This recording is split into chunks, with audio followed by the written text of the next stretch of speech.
You are 22 years old, and your hands are cracked from working land that barely feeds your family anymore. It's the winter of 1912, and you're a tenant farmer's son in the parish of Addergoole, County Mayo, Ireland, where the harvests have been thin for years running, and half the young men your age have already gone to America. Bridget Concannon has promised to wait. You've been walking out together since the summer fair, and the plan, such as it is, runs simple. You go first, find work, send money, and she follows once there's enough saved for the both of you. It isn't much of a plan. It's the only one anyone in your parish has left to try. By March, you've got your ticket booked, third class, steerage, £16 for the crossing, most of it borrowed against next year's rent. You're not traveling alone. 13 others from the parish are going too, all booked for the same ship. A new White Star Liner people are already calling the largest vessel ever built. The night before you leave, Bridget presses a small ring into your hand at the gate. A claddagh, heart and hands worn soft from her own grandmother's fingers before her. Inside the band, barely visible unless you look for it, two words are scratched. Yours always.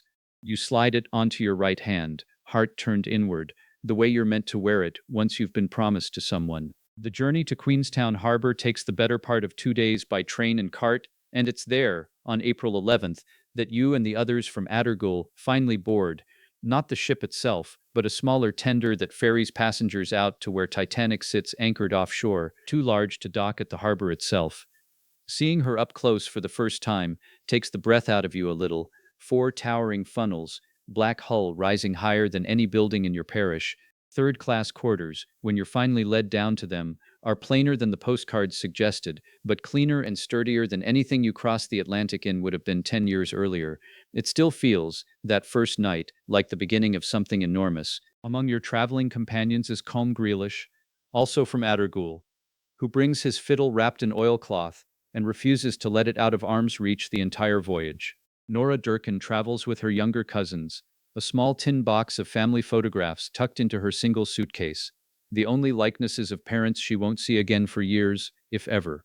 In the evenings, steerage passengers gather in the general room, and Colm plays reels late into the night while couples dance on the bare deck boards. It's the closest thing to a party most of you have had in months, and for a few hours at a time, the ocean outside stops mattering at all. The days at sea settle into an easy rhythm, meals in the shared dining saloon, walks on the small stretch of open deck reserved for third class, letters started and set aside to finish later. You write to Bridget nearly every day, even knowing the letters won't post until New York. A ship's steward named Pretty, young himself and not much older than you, gets to know the Addergoole group by name over those few days, pointing out shortcuts through the maze of narrow corridors that connect steerage to the dining rooms. On the night of April 14th, the air on deck turns sharply colder than it's been all voyage, cold enough that passengers remark on it before turning in early. The days at sea settle into an easy rhythm.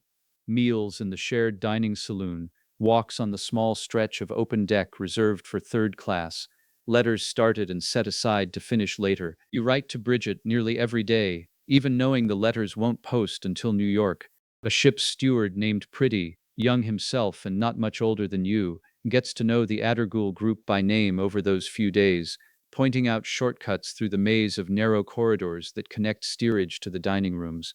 On the night of April 14th, the air on deck turns sharply colder than it's been all voyage, cold enough that passengers remark on it before turning in early. The corridors leading up from steerage are narrow, and within 20 minutes they're crowded with more people than they were built to hold. Families half-dressed, suitcases abandoned in the passageways, children carried on shoulders through the crush. At one junction, a gate meant to separate steerage from the upper decks stands closed, a small crowd already gathering in front of it, uncertain whether to push through or wait for someone in authority to open it properly. Nobody in this crowd is entirely sure yet whether the ship is truly in danger or whether this is simply an unusually thorough precaution. The uncertainty, in hindsight, cost some of you more time than anyone standing in that corridor could have known. Pretty, the young steward from earlier in the voyage, finds your group at the gate and works the latch open himself, waving people through faster than protocol technically allows. Women and children forward, quickly now, he keeps repeating, voice steady despite the widening crowd pressing in around him. Not every gate on the ship gets opened as readily.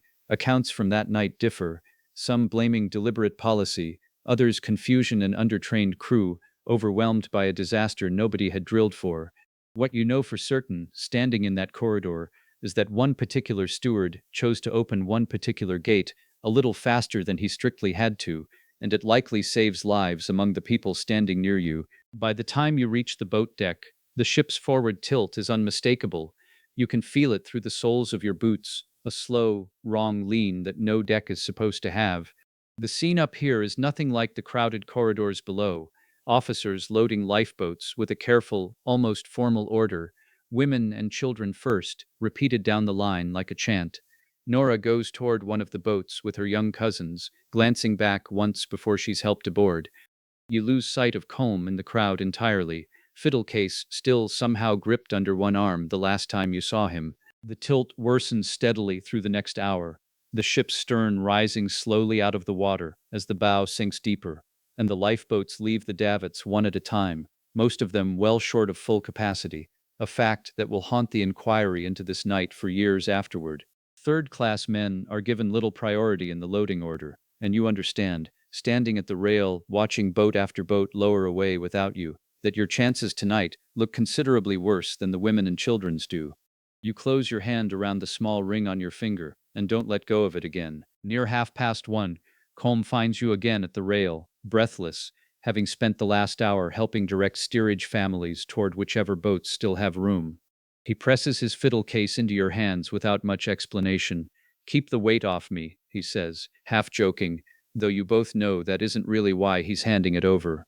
He turns back toward the crowd still pressing up from below almost immediately, and that is the last time you see him. You never learn exactly what happens after that. You only know that when the last boats leave, Colm Creighan is not on any of them. Not every hard choice tonight belongs to the officers. Near one of the last boats, a young mother with 2 children finds there's room for only 3, and a man near you, a stranger not from your parish, quietly gives up the space he might have claimed for himself so the family can stay together. Nobody applauds him for it. Nobody thanks him loudly either. There isn't time, and the moment simply passes into the general chaos of the deck like 100 others that night. You will spend years afterward wondering how many small, unrecorded decisions like that one happened in the dark on this deck, and how few of them anyone will ever know about. By 2 in the morning, the last lifeboats are gone, and the deck has tilted far enough that standing upright without holding onto something has become difficult. The ship's lights are still burning, impossibly steady given everything else happening around them, and the sound reaching you now is a low, continuous groan of metal under stress that you feel in your chest more than hear with your ears. You strap the fiddle case across your back as best you can, tuck the small ring deeper into your closed fist, and start moving toward the stern with the crowd, because staying still no longer feels like an option anyone standing on this deck actually has. The ship's final moments come fast and are, in their own way, almost anticlimactic after 2.5 hours of dread building toward them. The lights fail all at once, the hull groans and finally separates somewhere near the middle, and then there's only the black ocean itself and hundreds of people in the water around you gasping at cold you didn't know a body could survive even a few minutes of. You go under, come back up, and grab hold of a piece of floating deck furniture on pure instinct rather than any clear thought. The fiddle case is gone from your back within seconds, swept away in the dark. You don't feel the loss of it yet. There isn't room in you for anything except the cold. You find an overturned collapsible lifeboat within the first several minutes, one of a small cluster of men already balanced precariously along its keel, shifting weight constantly to keep it from rolling under the growing crowd trying to climb aboard. There's a moment, brief and ugly, where the men already on the hull have to decide how many more they can take without capsizing and drowning everyone already there. Nobody makes that decision easily. You're pulled aboard early enough to be one of the ones deciding rather than one of the ones being turned away, and that fact alone will sit uncomfortably with you for the rest of your life. You spend the remaining hours before dawn balanced on that overturned hull, soaked through, colder than you've ever been in your life, watching men beside you slip quietly into unconsciousness one at a time as the night wears on. Nobody has the strength left to say much. When the first light of morning finally reveals a rescue ship's silhouette on the horizon, nobody cheers. You're all too exhausted and too cold for anything more than a kind of stunned, wordless relief. The Carpathia takes you aboard just after 8 in the morning, wrapped in blankets, and it's hours before you can make your hands steady enough to check that the small ring is still there. Of the 14 people who left Addergoole parish together that April, 11 do not survive the night, Colm Creighan among them. When the Carpathia finally docks in New York 3 days later, you're one of a much smaller group than the one that boarded the tender at Queenstown, and the first letter you write once you're able holds a great deal less news than the ones you'd planned to send from America. Bridget's reply, when it finally reaches you weeks later, doesn't ask for details you haven't given. It simply says she's glad, plainly and without decoration, that you're alive, and that she'll come whenever you're ready to send for her. You send for Bridget within the year, and she arrives in New York in the spring of 1913, not by the same route, and not without her own quiet fear of the crossing that you never quite talk her out of completely. You marry that summer. Life in America settles into its own rhythm eventually. Work, a small apartment, the ordinary business of building something out of what's left. A ship's horn sounding somewhere on the harbor can still stop you cold on a city street some mornings, long enough that Bridget learns, without ever being told directly why, to take your arm and keep walking until the sound passes. One evening years later, Bridget asks you gently what that night was really like, out on the water. You tell her about Colm handing you his fiddle case at the rail, about the cold, about the long wait on the overturned hull for the first light to come. You don't tell her about the moment on that hull when the men already aboard had to decide how many more they could safely take.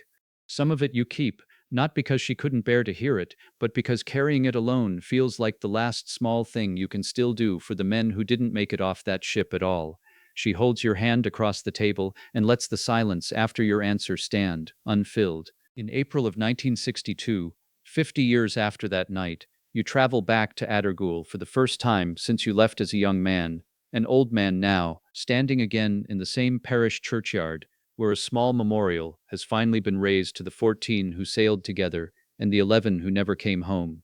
You carry both objects still, the claddagh ring, worn thin at the band, and Colm's fiddle, restrung once and never played since the night he handed it to you. You always understood yours always as a promise Bridget made to you alone at a farm gate half a century ago. Standing in this churchyard now, you understand it differently. The promise ran in more directions than just the two of you, out toward everyone this parish sent across that ocean, and toward everyone who is still, in some quiet way, owed a homecoming they never got.